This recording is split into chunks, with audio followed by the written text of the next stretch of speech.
Hey, what's up you guys? I'm Sarah Lebrat. Welcome back to my channel. Because my birthday is this week, I wanted to make a video about 23 things I've learned about writing in the 23 years that I've, been alive. But quick, before we get into the video, YouTube told me that 70% of my viewers are not subscribed, so if you are one of those 70%, I would really appreciate it if you scroll down below, hit that big red subscribe button because it really supports my channel. And now let's get into the video. These 23 things are in no particular order, and so we're going to start out with number 1. It took me so much longer than I care to admit that I realized that you are a writer as soon as you start writing. And I know that definitions for author change and are very contingent on the person talking about it, but I consider an author to be something who has finished something. And now that I have finished, 2 rough drafts of novels, I would consider myself to be an author because I've completed projects. And then I am an aspiring published author because I have not yet published a novel. I've been published on blog posts and stuff. That's not my goal, so I'm not gonna say that I'm a published author yet, but I am a writer and I am an author. Number 2 is that you do not need to be classically trained as a writer to write. As long as you read a lot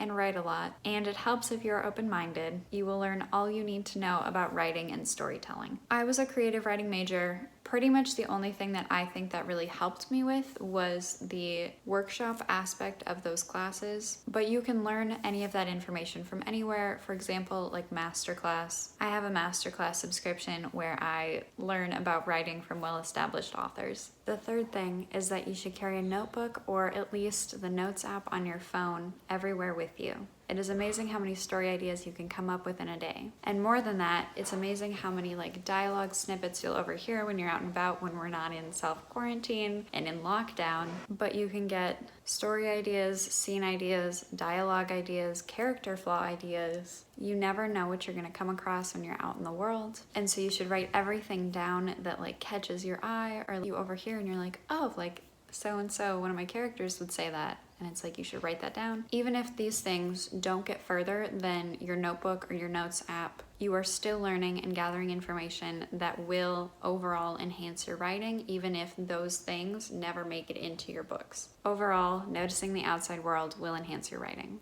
Number 4 is to write consistently. This seems so easy. I'm speaking from personal experience because it seems so easy, but as soon as you miss a day, it takes you about 3 days of writing to fully get back into the swing of things. So even if it's just 10 or 15 minutes a day, writing consistently, making sure that you make that time for yourself and your stories by showing up at your computer and writing really benefits your stories. For number 5, we're kind of going to go back and touch on the workshop aspect again, because I studied abroad when I was in college with New York University's Writers in Paris program, and I learned that writers can be freaking crazy, but also learned so much from the other writers and their styles, both outside of the program and in the program in our classes and workshops, and made a lot of valuable connections. And so even if it's just a workshop in your area or a writer's group, making those connections is very important. Getting those eyes on your papers and being able to critique someone else's writing are both very important skills. And while it's helpful to get other eyes on your own stories to better your writing, it's also very important to learn how to give critiques and give advice to other writers. Number 6 is another simple one that took me a very long time to learn,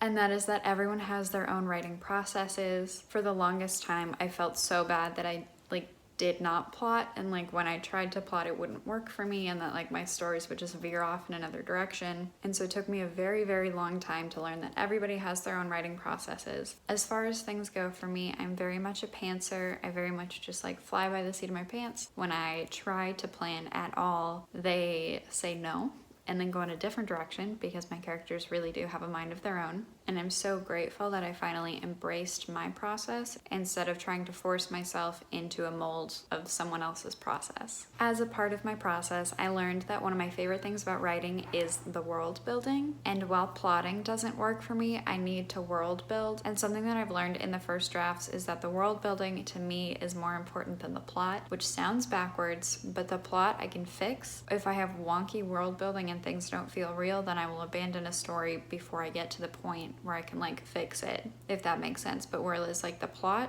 is easier to fix later on. Because I love world building so much, and honestly part of that might be because I found this amazing questionnaire online that I will link down below because it's absolutely amazing. And here's the name of the website, but the link is down below. It is like 130 something world building questions, and like it's things that you would never think of. It's things that might never make it into your story but will enrich the world so much. I used that questionnaire a lot when I was drafting the rough draft of my project DE, which I'm currently editing, and it was so helpful to me. So make sure you check out that down below. Number 8 is that you only have so much creative energy within a day. And the more you push yourself past that, well, it's important to make sure that you're still showing up to the page every day. If you try to push yourself past that creative limit, it's going to fatigue you, and then you're gonna have to have several recovery days before you're back to writing like yourself. I have noticed that for me, my creative limits seem to be about 2 hours a day. It's somewhere between like an hour and a half and like just under 3 hours. I am curious as I continue working at that if that number is going to change at all, or if it really is going to stay at like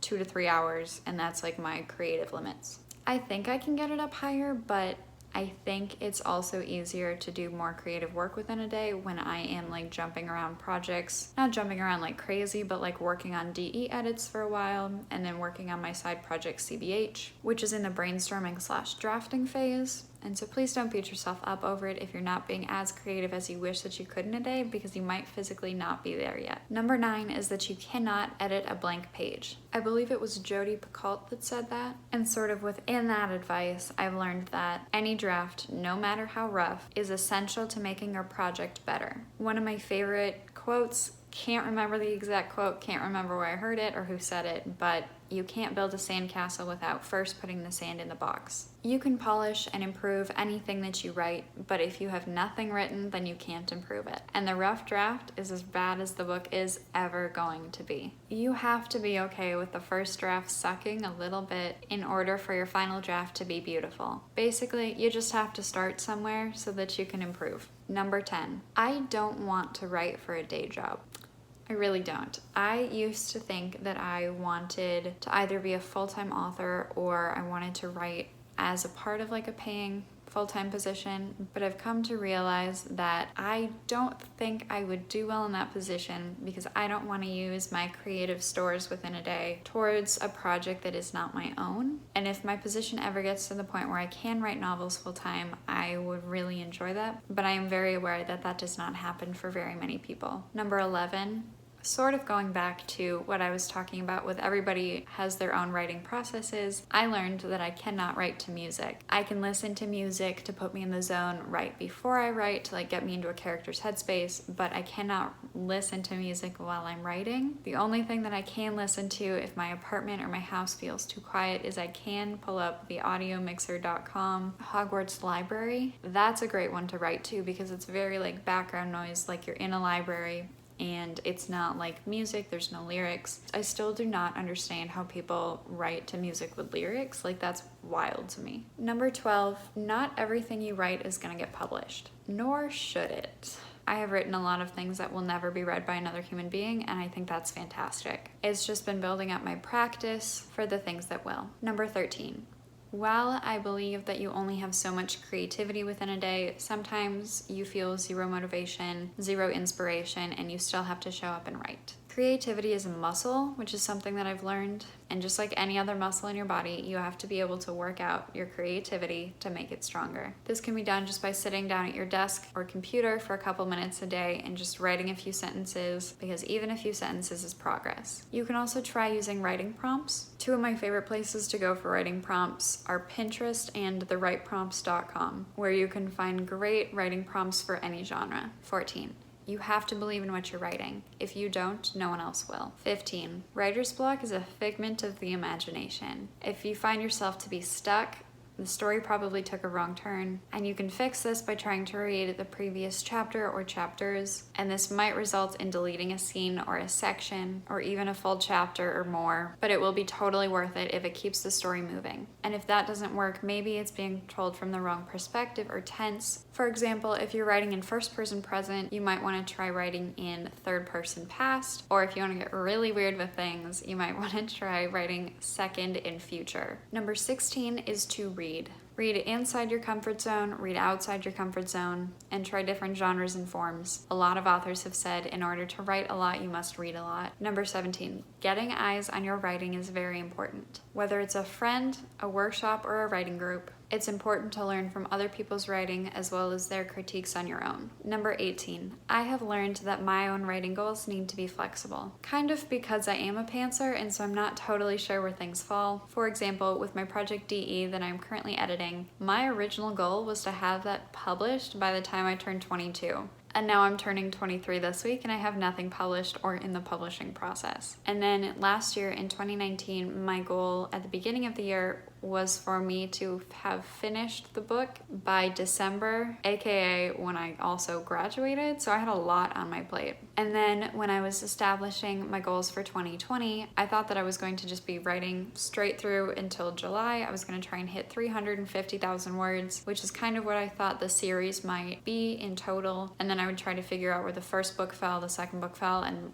potentially more books fell. But then I got to like January 21st or 22nd, and I realized that I was writing the ending of the first book. So what I did then was I took a step back, I printed out those pages for the first book of the series, and now I'm working on editing them. And as a part of this, one of my other things is that I also really need to make sure that I continue to be flexible and compassionate towards myself when I don't meet these deadlines and goals that I've set for myself. Number 19 is that said is not dead. It's good to mix it up, but said is not dead. You don't want to distract your readers with extra random words to describe what your characters are saying.